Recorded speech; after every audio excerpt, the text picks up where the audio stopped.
Përshëndetje së bashku, ka pasur disa kohë që unë kam dashur të bëj një video për sa i përket reagimeve që ka ndodhur mbas monologut numër 10 anti-shqiptarizëm, pasi ka pasur çuditërisë disa individ që kanë pasur disa argumenta që për fatin e keq mua nuk më ka marrë njëri seriozisht që të vim të diskutojmë, pasi kanë fyetur 3-4 persona të ndryshme të gjithë thonë plako këto nuk ja vlen fare për të lexuar.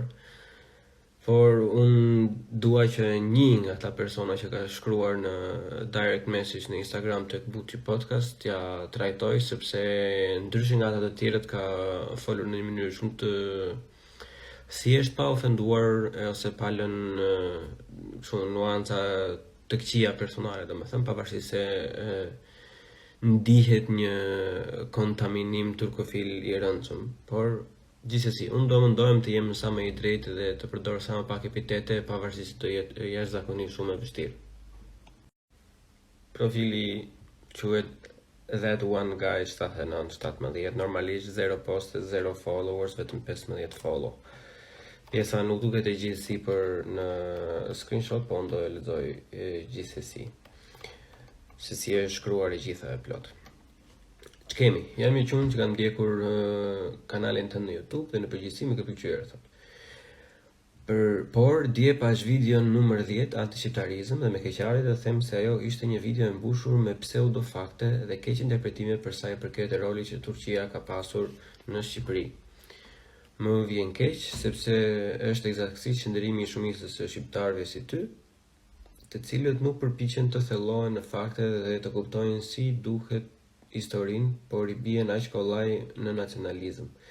Më poshtë përshkruaj pikat kryesore ku ti dhe shumica e shqiptarëve janë gabim. Disa prej këtyre mund të mos i kesh përmendur në videon, por jam i sigurt se i mendon në atë mënyrë. Ti vllai ose nuk je shqiptar vetë, si në një turk ose ku dijon në një grek apo nuk e di që çfarë të avë emrin, po në momentin kur thua që juve shqiptarët i mendoni kështu edhe shumica e shqiptarëve dhe ti bashkë me shqiptarët e tu i mendoni kështu, lë pak shije të keqe domethënë. Ose nga ata shqiptarët që flasin turqisht, e ka edhe nga ata plot sa duash në mësuar në. Po gjithsesi. Kalojmë te erendi i ditës. Thot pushtimi osman i Shqipërisë ishte diçka totalisht e pashmangshme dhe rezistenca e Skënderbeut ishte diçka më shumë heroike se sa vërtet rezultative. Në 1444, kur ai bëri lidhjen e letërshët, osmanët nuk kishin marrë Konstantinopolin gjatë dekadave në vijim, luftuan në disa fronte në të gjitha anët dhe fituan binçëm kudo. Tani nuk ka asnjë lloj shqiptari e parafaret që e kundërshton këtë pjesën. Rezultative ishte atë pjesë tek e gabim se diçka që nuk është rezultative nuk mund të bëhet heroike, nuk të bën një rob hero kot nëse ti nuk ke rezultat. Rezultati ishte i tillë që për ato 25 vite heqje merr, domethënë, ishte në dominim total në territorin shqiptar dhe që kjo lloj dominancë nuk ndodhi me asnjë nga të principatat e tjera apo mbretëritë e tjera, apo vërja emrin çfarë të duash ti, çfarë të dëshirosh ti në pjesën e Ballkanit. Edhe faktikisht që këta po luftonin në shumë fronte, domethënë normalisht plako ishin perandori.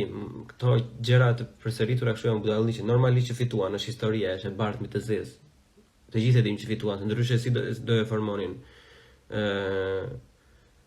perandorin. Ti thjesht po vë bazën, domethënë që të kuptosh që ata janë të mirë, ata janë fitues, domethënë që të bën ty të dukesh pak turkofil, po ne po vazhdojmë programin gjithsesi. Ata që ne quajmë tradhtarët e Skënderbeut, thotë në fakt ishin oportunistë të cilët kuptonin shumë mirë se përballë asaj perandorie nuk mund të fitojë. Sigurisht, me hindsight e bias kanë bërë gabim për ne sot, por në atë kohë ata ndoshta mendonin se lufta nuk ia vlente as pak dhe osmanët do të rimenin territorit e Bizantit të dikurshëm lehtësisht. Tani zotëri i dashur, nëse vërtet nuk je turp, për shembull, do ta dish që definicioni i fjalës tradhti është të tradhtosh lojalitetin ndaj vendit tënd ose ndaj mbretit tënd ose ndaj institucionit që është më i lartë varet sipas kohës për të cilën po flasim, për të ruajtur kokën tënde ose për përfitime ekonomike apo etj nga ato budalliqe të tilla, e kupton? Kështu që edhe një herë është shumë e thjeshtë, domethënë të flasësh shumë edhe mos e thosh asnjë gjë, siç është kjo pjesa e parë. Edhe pjesa domethënë që kanë bërë shumë gabim tani. Unë nuk kuptoj ti çfarë do të thuash, se edhe thua që ata nuk kanë bërë ndonjë gjë gabim, pastaj po për tani për ne kanë bërë gabim, po atëre nuk kanë bërë gabim se atëre ata ashtu e mendonin. Po mirë, pra ato janë fakte, ashtu e mendonin, ashtu e bën. Tani ata që e bën ashtu do të jetojnë me faktin. Secili ka të drejtën, edhe ata kanë pasur të drejtën të reagojnë në mënyrën si ta kenë dashur ata, si të kenë përfituar ata në moment. Këto nuk do të thonë që ne duhet t'i harrojmë, domethënë. Është si ky brez i ri që çalloj gjë që të bësh ti duhet më akceptosh mua, duhet të më sillesh mirë sikur s'ka ndonjë asnjë gjë, po s'është kjo jeta reale. Ata kanë marrë atë vendim që kanë marrë, për atë periudhë që kanë marrë, na kanë dëmtuar ne si komp, shumë fare na kanë dëmtuar, edhe sot ata që quhen tradhtar, kjo është pra, aksioni sjell reaksion. Edhe këta duhet të përballen me pasojat. Edhe pasojat më të vogla nga të gjitha, se ne si as i greku as i serbi që i vrau i theri, që ai kishte dokumentuar për shembull, ne i kemi aty. E vetmja pasojë që mund të kenë ata thjesht do etiketojnë që në atë kohë nuk kanë bërë gjën e duhur. E kupton? Nuk ka është boshe kjo pika e dytë. Prap, në qoftë se arrin ta kuptosh, është boshe, nuk po thua ndonjë gjë. Pika e tretë. Ndryshe nga çfarë besohet, shqiptarët nuk kanë qenë të bashkuar në Skënderbeu. Gjergj Janiti kishte luftuar kundër turqëve dhe nuk e mbështeti kur Skënderbeun, sepse e dinte fuqinë që kishte përballë. Gjithashtu dhe suporti nga Italia ishte i pakët, kjo vinte mbi të gjitha pasi turqit e kishin vasalizuar Shqipërinë që në vitet 1300, pra kontrolli ishte i marrë me kohë. Kjo thjesht është mungesë diturie, domethënë në shumicën në thelbin e fundit, domethënë, po fakti që Gjergj Janiti e suportoi Skënderbeun ishte vetmja pikëkyçe që Skënderbeu duhet merrte. Pa mbështetjen e Gjergj Janiti, Skënderbeu nuk kishte asnjë lloj shansi për të mbjetuar në Shqipëri. Kështu që ideja jote, domethënë që Gjergj Janiti nuk ka mbështetur Skënderbeu është jo e faktuar, domethënë sepse thjesht nga që ai ka qenë princi më i pasur dhe më i rëndësishëm i Shqipërisë, pa okejin e Gjergj Janitit nuk ndodhi asnjë gjë. Edhe pjesa e filmit nuk është në të filmin në mënyrë figurative, por në të vërtetë Skënderbeu i është dashur dhe e ka marrë atë se ka qenë deri poshtë, deri në Epir. Skënderbeu ka qenë mbreti i Epirit. Kështu që unë nuk kuptoj domethënë që ti ku i ke marrë informacione dhe pjesën që nga 1300 ai ishte vasalizuar Shqipëria, kur nuk është as pak e saktë. Për shembull, unë të sugjeroj edhe të gjithë tjerëve që dëgjojnë, sugjeroj të lexosh librin e Skënderbeut të Pullum Xhufit. Edhe i ke të gjitha me footnotes, domethënë se ku i ka marrë, se çfarë janë, se për çfarë po bëhet fjalë, në cilat dokumenta që nuk i ka shpikur vetaj nga mendja e tij, apo ku dëgjon çfarë mund të shkojë ty në mendje, i ke të gjitha ku është dokumentuar. Dhe princit shqiptar kanë qenë ndër të vetmit princët në Ballkan që kanë luajtur me shumë porta atëre, edhe kanë qenë nga të vetmit princët që pa ardhur mirë otomanët të kohën e Bizantit, ishin despot të territoreve të tyre, mblidhin vetë taksat edhe kishin e kontrollonin vetë për perandorin bizantin, jo direkt nga Bizanti. Edhe një herë, kjo është shumë e thjeshtë. Skënderbeu nga Pullum Xhufi. Të lutem lexoje se do të bëj mirë. Është libër i vogël. Edhe unë që s'lexoj, e lexova për 2-3 javë. Një njeri që lexon në mënyrë normale mund ta mbaroj për 3-4 ditë atë. Kështu që jepi vllai. Pjesa e 4, tani fillojmë me romanet. Shqiptarët kanë qenë nga etnicitetet e trajtuara më mirë në atë perandori, me trupat jeniçere kishin shumë influencë. Mbi të gjitha vetëm numri i vezirëve të lartë me origjinë shqiptare është një fakt i pakundërshtueshëm. Pretendimi se turqit kanë ndaluar gjuhën shqipe është totalisht absurd. Për 400 vjet administrata osmane në Shqipëri përbëhej vetëm nga shqiptar, sepse popullsia nuk pranonte turqishten. I vetmi moment ndryshimi vjen me xhënturqit, të cilët tentuan dëshpërimisht të turqizonin dhe të centralizonin perandorinë, e cila po humbiste shpejt influencën dhe fuqinë e dikurshme. Sigurisht që nga moslejimi i shkollave shqipe prej tyre ishte gabim, por kjo nuk mund të hedhej poshtë 400 vjetët dhe më parshme. Tani me të gjithë personat që kam debatuar unë, domethënë personalisht të vinë ta bëjmë këtë reagim të këtij shkrimi bashkë, domethënë të gjithë personat kur kanë parë të pjesën e 4, domethënë që ti ke shkruar, thanë që plako me këtë nuk merren se ky është turp, domethënë ky është thjesht turp të merresh me këtë se po japin vëmendje kot. Problematika unë nuk e di çfarë jeti, e kupton? por duhet të jesh, më fal, por duhet të jesh jashtëzakonisht shumë ignorant ose thjesht nuk di të lexosh, domethënë nuk di të lexosh shkronjat që janë e bardhë mbi të zezë, që të thuash që shqiptarët ka qenë nga etnicitetet e trajtuara më mirë, sepse kjo është fiks 100%, 180 gradë komplet e ndryshme, është komplet e kundërta.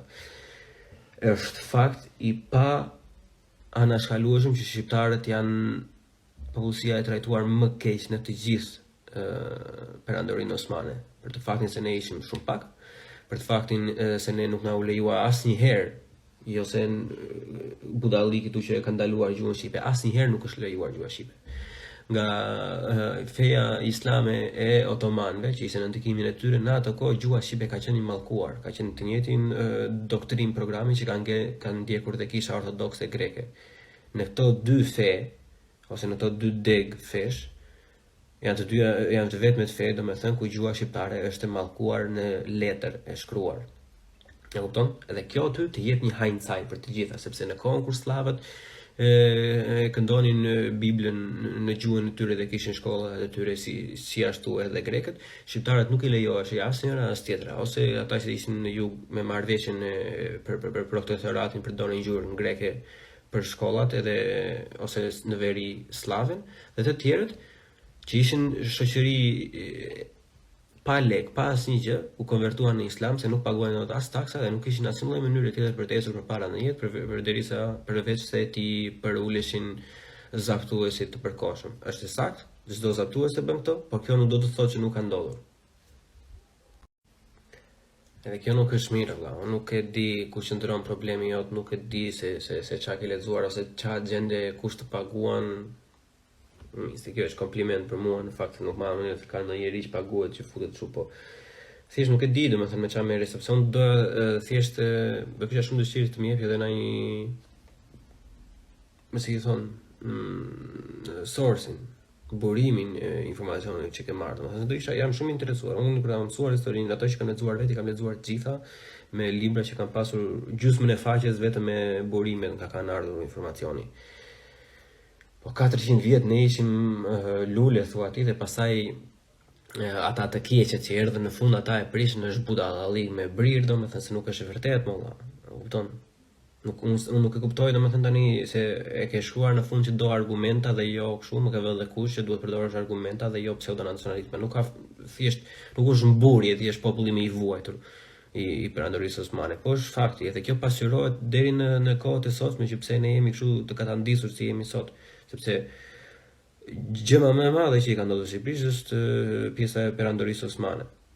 Shumë nga problemet që ne kemi me fshqinjet sot janë për shkak të perandorisë osmane. Domethënë janë shkaku i parë, më shumë se 50% e fajit është ajo perandori jo funksionale që u mundua të denigronte çdo lloj kombësie që kishte brenda vetes. E kupton?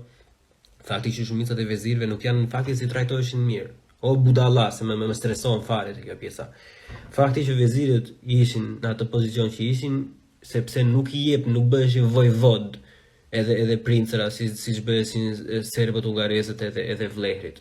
Po këta nuk lejoheshin fare, ta merreshin edhe çoheshin në içkët cemës të luftonin edhe bëheshin vezir të vendeve arabe që s'kishte lidhje fare. Si ishin princë të krishterë, ortodoks apo katolik, edhe iknin merreshin me vende të tjera të larta që nuk kishin asnjë lloj parafrie.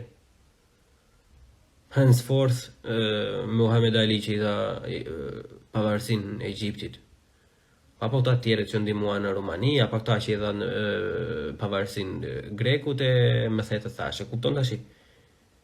Kjo nuk është ndonjë sekret i madh, apo nuk është se ne kemi ndonjë lloj dije më shumë edhe s'po ta tregojmë ty.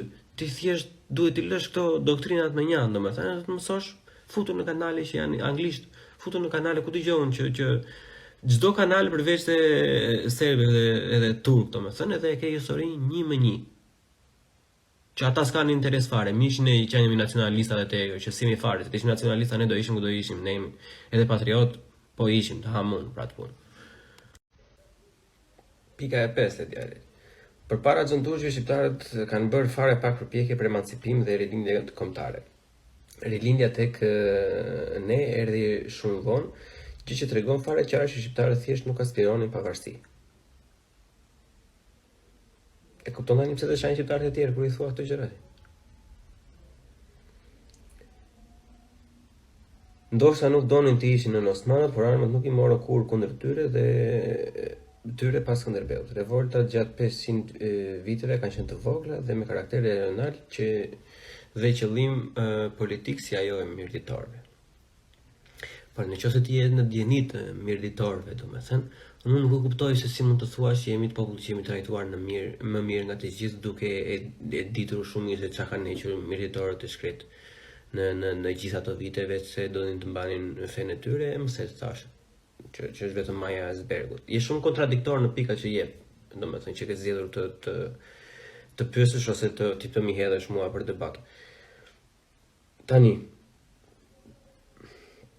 fakti që klasa princerore shqiptare u shpërnda pas Skënderbeut shumë shpejt, në mënyrë shumë brutale, domethënë, për shkak se Skënderbeu ishte një dëmb kezez në historinë e turqëve otomanë, se ishin 25 vite për një vend që ata nuk e përfillnin fare, edhe i bëri aq buj sa i doli nami në të gjithë Europën që një princ i vogël, princi Barinjve, që i thoshin ata, që i mori njerëz nga mali, po mban një perandori të gjithë mbrapa.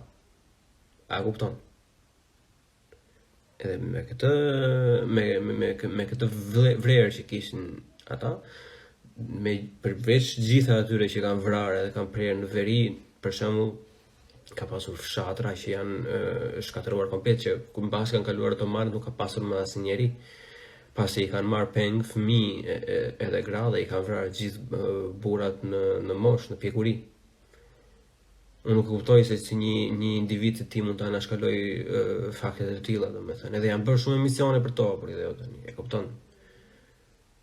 Se unë nuk ta jap satisfaksionin ty të dalë me lapse letër, sepse ti nuk ma ke dhënë mua satisfaksionin të dalësh me lapse letër të më thosh unë këtë informacione kam nga ky burim.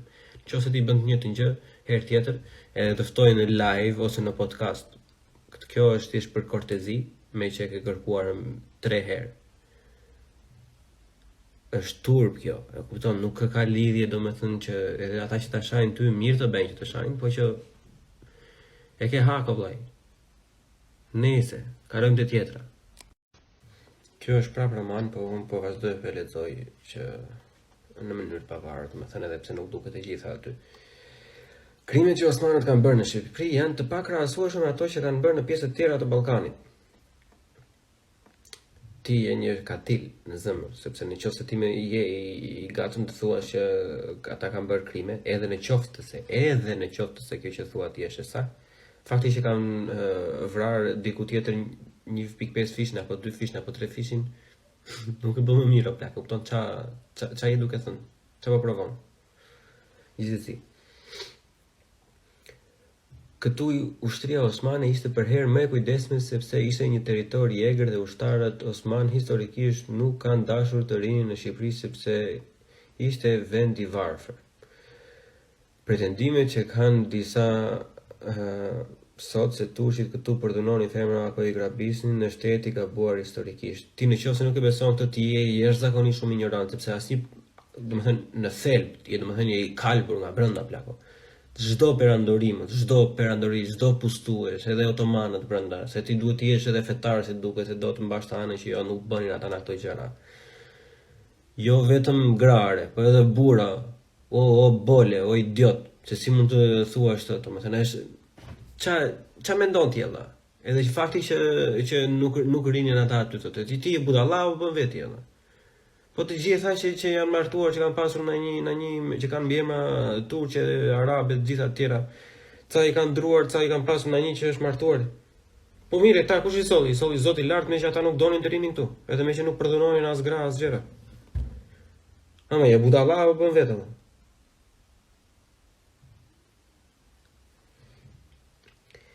Episode të tilla mund të kenë ndodhur vetëm gjatë rimarrjes së kryes kur dihet se janë bërë ekzekutime në masë.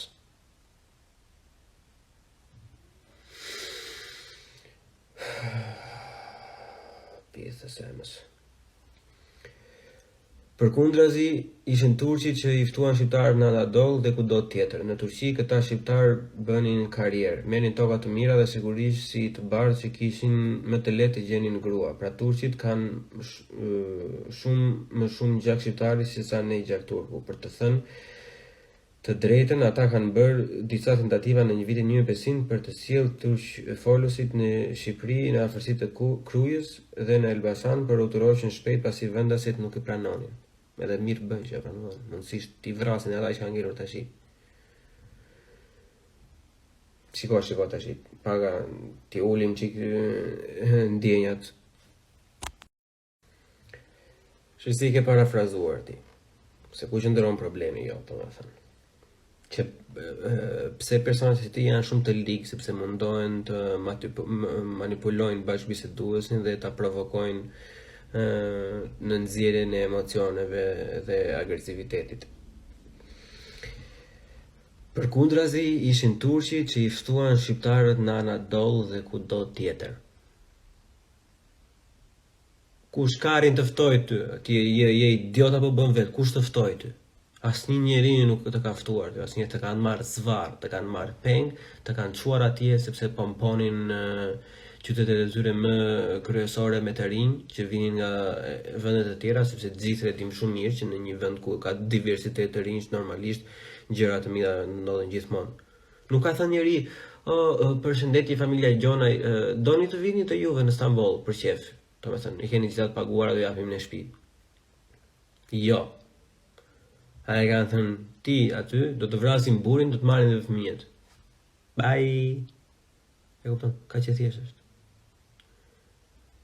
Po në qoftë se ti pastaj ke agjendën tënde, domethënë që do të provosh në një gjë që unë nuk e kuptoj dot, pastaj është tjetër gjë. Tani i bie pastaj se po flas me murin. Po të gjitha pik mbas pike, edhe mënyra se si ndërton fjalit, domethënë është një nga arsyet pse asnjë njeri nuk do të flas me ty, sepse këto janë të gjitha pyetje që janë thjesht denigruese, këto janë pyetje ofenduese, domethënë, se të thuash që ata janë ftuar në vend që janë marrë peng, është ofenduese, sepse ti po neglizhon realitetin. E kupton? Njerëzit kanë vojtur, kanë dertur gjak për ty, për mua, pavarësisht se ti se meriton tek gjakun atyre që kanë ndedhur për të folur ti këtë gjuhë që flet sot, por gjithsesi. Edhe ti thua, jo, i kanë ftuar ata. Edhe i kanë dhënë. Turqit ja kanë dhënë shqiptarëve. Nuk kanë qenë shqiptarët që siç jemi dhe sot, që dalim nëpër botë dhe i bëjmë çdo gjë vetëm. Nuk kanë qenë shqiptarët që kanë qenë vizionet dhe që kanë punuar shumë të arritur majat. Ja kanë dhënë ata. Domethënë ti vllai thjesht ndonjëherë unë do të sugjeroj shikoj veten në pasqyrë domethënë dhe kaloj këto mënyrë vlla. Bëjnë sens këto gjëra që them unë? Apo nuk bëjnë sens to? Se në qoftë ti thua që të gjithëve që ja ke treguar ti këto gjëra të kthehen të fyejnë të bëjnë, vllai, nuk je Jezusi ti. Vërtet është robi mban anën e tij derisa të provohet e kundërta, po kur 1 2 3 4 5 10 15 20 të thonë që je gabim, edhe në këtë rast pjesërisht si puna ime që po t'i them me fakte, edhe me libra ku mund të shikosh, ka ardhur koha ti vësh gishtin kokës plako. Ka një përqindje të madhe që ti jesh thjesht trap, e kupton? Edhe pika e 7 është në fakt pak më e gjatë se sa e mban screenshot-i, kështu që po e vazhdoj vetë prap në përgjithësi. Ideja që ajo perandori ishte e keqe që prej fillimit është e gabuar dhe një hindsight bias i tmerrshëm. E para fare për fillo përdor fjalë shqipe, përgjithësi nga shqiptarët, dhe që përsërisin pafund. Sigurisht ajo sillte shumë të reja për një popull të krishterë, ishte mish i huaj, por kjo nuk mund të zhbëj faktin që deri në vitin 1600 ishte një shtet i fuqishëm që u premtonte shqiptarëve pasuri të madhe në karrierë. Që është më keq, gjithsesi. Sillte kulturën lindore me lezetin e saj. Përveç kësaj, në ato kohë ishin të avancuar teknologjikisht dhe më një perspektivë të qartë për të pushtuar më shumë. Të asociosh atë perandori me Islamin është një gaft, sepse ai shtet multietnik dhe multikulturor si është sikush tjetër në Europë, një nga arsyet kryesore që edhe u fundos aq keq. Aty pranoi diversiteti deri në vitin 1840. Edhe një herë, ti i thjesht analfabet, domethënë nuk lexon se meqense jemi ne shqiptarët kaq ignorant. Po e marrë në anën tënde. Ne jemi ignorant, ne jemi nacionalista, ne ecim me spat përpara themi jo, ata janë të këqinj, ne jemi të mirët. Po mirë valla. Çfarë interesi ka Vjena, Napoli, Roma të dokumentojnë të njëjtat krime humanitare që kanë ndodhur? Mirë, ne jemi ignorant, po serbët, po kroatët, po bosnjakët, po rumunët, po bullgarët, po grekët. Në qoftë pas ka qenë kaq e mirë dhe që pranon diversitet, ato krime që ti pak më përpara the i ka kryer më shumë në vendet e tjera të Ballkanit se sa në Shqipëri, për çfarë i ka kryer? Je kontradiktor o zotëri, e kupton? Këto gjëra aty të dalin, domethënë të shpërndahen sheshit, që ti je thjesht duke ndjekur një doktrinë ose ke një mision që të mbushësh njerëz, sidomos njerëz që nuk dinë, që nuk kanë lexuar, që është rasti shumë i gabuar në anën time, se shqyr Zotit, jo se unë jam i mençur nga të tjerët, por as pak nuk ka lidhje fare. Thjesht e kam pasion. Më ka tërhequr gjë zakonisht shumë i vogël, edhe shqyr Zotit që edhe i kam lexuar ato 2-3 libra nga Plum Xhufi kohët e fundit. Se ja u dasham për një tip si puna jote që do me thënë, unë thjesht ndjej ngarkesën tash që më lefin që më sjell tu, sepse nuk janë argumenta ato vllajt e ti. Je thua dua argumenta, unë nuk dua kështu. Kjo janë ofendime, kjo është e pastër ofendim, domethënë, kjo e gjitha kjo gjë që shkruan ti. Pika e 8. Pikërisht nga kjo perspektive asaj prandorie mund të kuptohet fare qartë edhe një pjesë e konvertimit të shqiptarëve në islam. Që ti po thua, domethënë, edhe se si përgjigja që më përpara, nuk e ka thënë asnjëherë. Çdo njeri që e thot atë është budalla, që Islami është e njëjta gjë me turshit, as pak. Përkundër, turshit kanë islamin më të dobët edhe më idiot nga ana teologjike e fesë, po gjithsesi. Por ata e sollën. Kështu që normalisht çdo shqiptar ka të drejtë dhe çdo njeri në Ballkan ka të drejtë ta asociojë islamin me turshit, sepse është fakt që ata e sollën. E kupton? Kështu që mos mundo ti mundash, se po e shikon tash unë. Ja, këtu do dalin të nuancat që unë e kuptoj shumë thjesht që ti çfarë do të mbrosh, po gjithsesi. Kuptohet fare qartë ti që një pjesë e konvertimit të shqiptarëve në islam, e kupton që ishin të krishterë. Asnjë zero shqiptar janë konvertuar me dëshirë në islam. Janë konvertuar ose se s'kan pasur bukë të hanë për një kohë buke, që shitën tash për vota Rama dhe Berisha. Janë konvertuar se nuk ishin mjaftueshëm para për të paguar taksa, janë konvertuar sepse nuk mund të mbanin poste në administrata nëse nuk ishin musliman. Se ti e the shumë mirë që vezirët ishin shqiptarë dhe ishin shqiptarët që kontrollonin territorin. Asnjëri nga ata nuk ishte krishterë, nuk ka pasur asnjë lloj administrate të krishterë apo ortodokse apo çdo lloj feje tjetër fare, nuk i duaj. Që mos bëj konvertimi si kur ta thoni here is Islam, you want something is free. Nuk ndodhi ashtu plak. E kupton? Nuk ka ndodhur ashtu. Janë vrarë njerëz. Siç janë vrarë njerëz edhe kur ka ardhur krishterimi, more. Kur ishin njerëzit paganë që ka ardhur krishterimi gjithë tjera, nuk po mban njëri anë ato.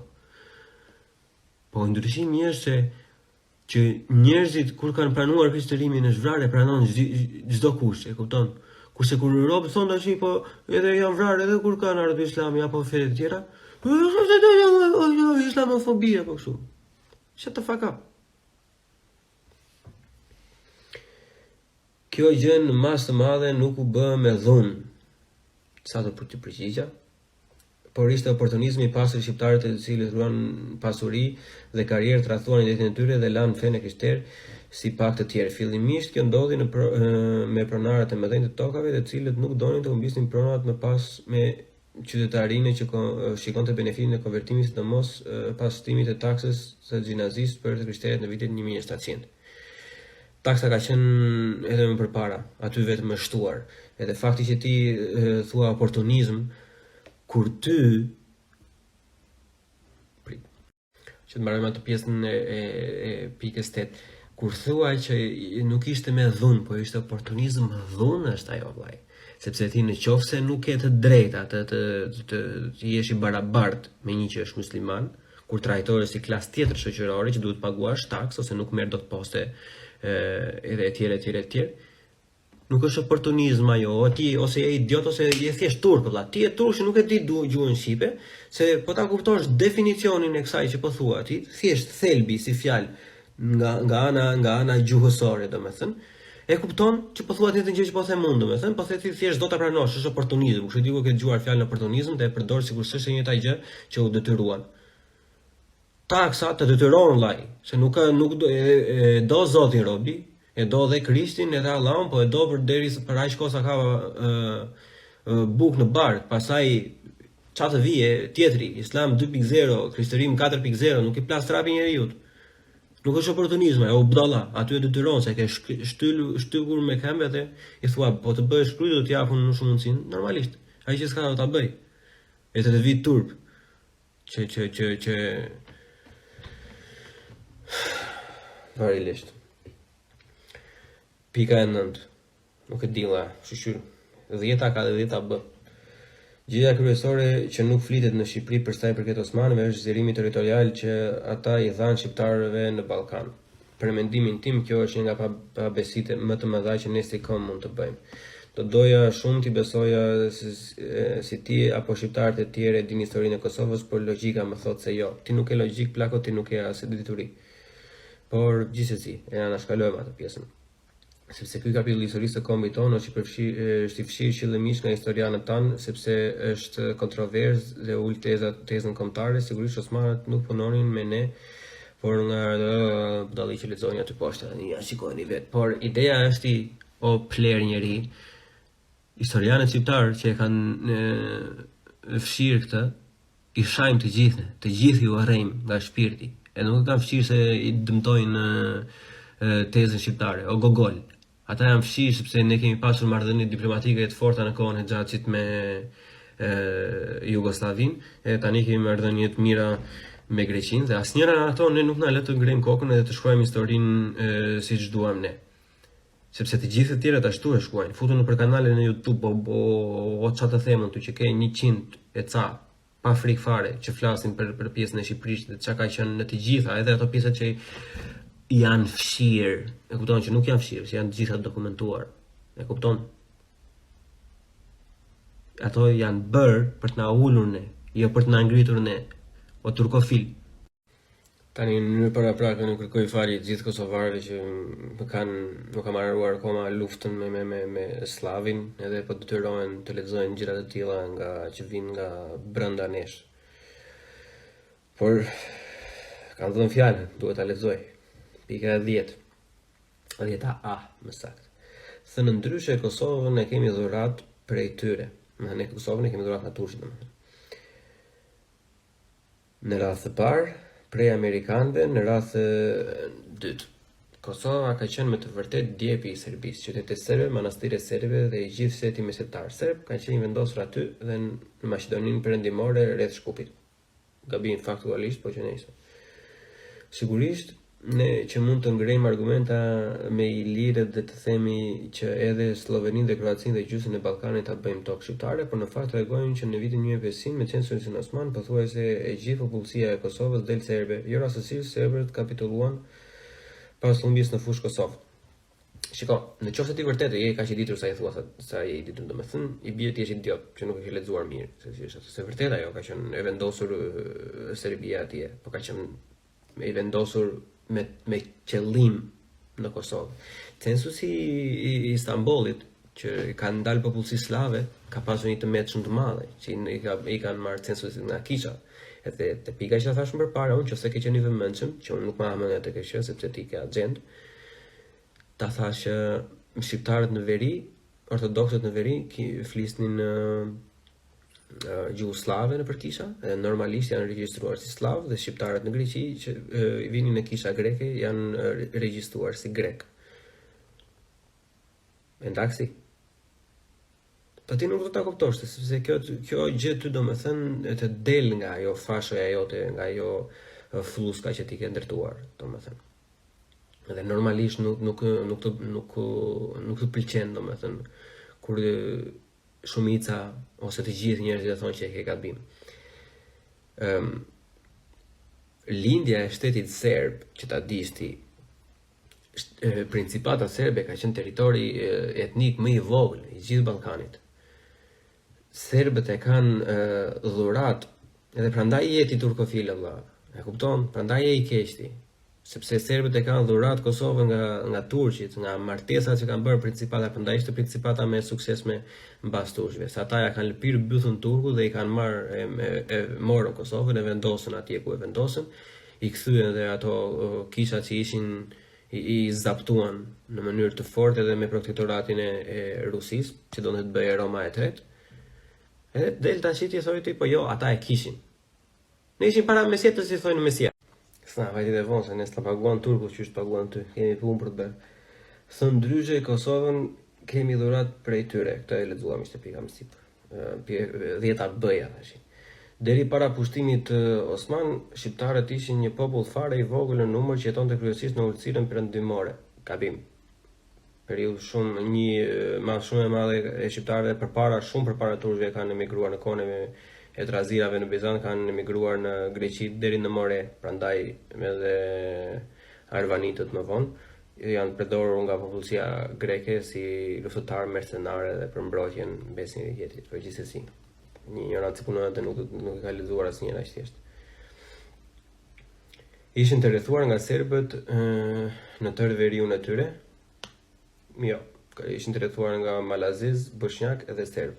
Ishin të jotrin i quajnë gjithë serb. Ai që është i saktë gjeografikisht i quajnë ashtu siç ishin.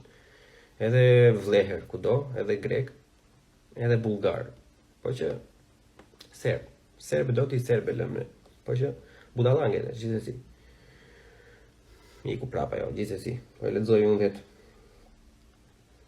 Ishin të rrethuara rreth e qark e ham nga serbët, po në Tërveriun deri në vitin 1600 kur nisën revoltat e mëdha serbe dhe turqit në Akmarje bëjnë spastrim etnik në Kosovë. Domethënë turqit bën spastrim etnik në Kosovë, me sa duket hoqën serbët, domethënë na çuan ne. Alright. Duke shkullur me qindra mira serb. Menjëherë turqit i kërkojnë që territori i boshaticur të mbushet me popullsi muslimane në mënyrë që të kontrollohet me lehtësi, pasi serbët ishin armiqësi të përhershme me portën e lartë. Gabim. Serbia ka pasur marrëdhënie më të mira me portën e lartë. Kjo popullsi gjendet fare kollaj tek shqiptarët. Dege e fisëve të veriut pranuan të zhvendoseshin në Kosovë, duke marrë pronat e serbe gati falas për me kush të bëheshin musliman, prandaj Kosova tani kemi 90% të atë fe dhe shumë biemra fisnore të veriut. Kushtu morëm të gjithë atë kohë, se ndryshe nuk do e kishin kur serbët në veri dhe toka hungareze si Beogradi. Më vonë në 1830 tentuan të arimarin Kosovën, për tashmë aty ishte shqiptarizuar gjithçka. Më vllai, unë një pyetje e kam tash nga fundi i sallës, si nuk e shikon ndonjëherë veten për shembull në pasur edhe të kuptosh që pse nuk të duan njerëzit kur flet në këtë lloj mënyre, domethënë. Se kjo jo vetëm që është ofenduese, e kupton se thoshti jo, po se na preket egoja se kështu nuk shumë na kanë bërë brainwashing. Po kjo është gabim faktualisht. Ne na kanë bërë genocid kudo, domethënë i thoj jo, ai bëri genocid serbëve dhe ne plotësuam serbët. E kupton, është gabim, është thjesht gabim gjeologjik gjeografik. Pastaj vazhdo vllai duke thënë që besoj se këto argumenta janë të mjaftueshme për të bërë të rimendosh atë perspektivë që ke. Unë kam tërë jetën që lexoj histori dhe jam të objektiv dhe nuk njoh emocione në këtë fushë, që tregove që nuk jetë objektiv, edhe me që ke gjithë jetën që i lexon, domethënë ti nuk e dhën në asnjë nga këto gjëra që ke thënë, asnjë nga gjërat që ti ke thënë, nuk e dhën asnjë burim të vetëm. Që unë si Bleon them Usa huda Allah pas kam gënjur që gjithë jetën. Po të shkoj të kjo gjë ata që ta lexoj.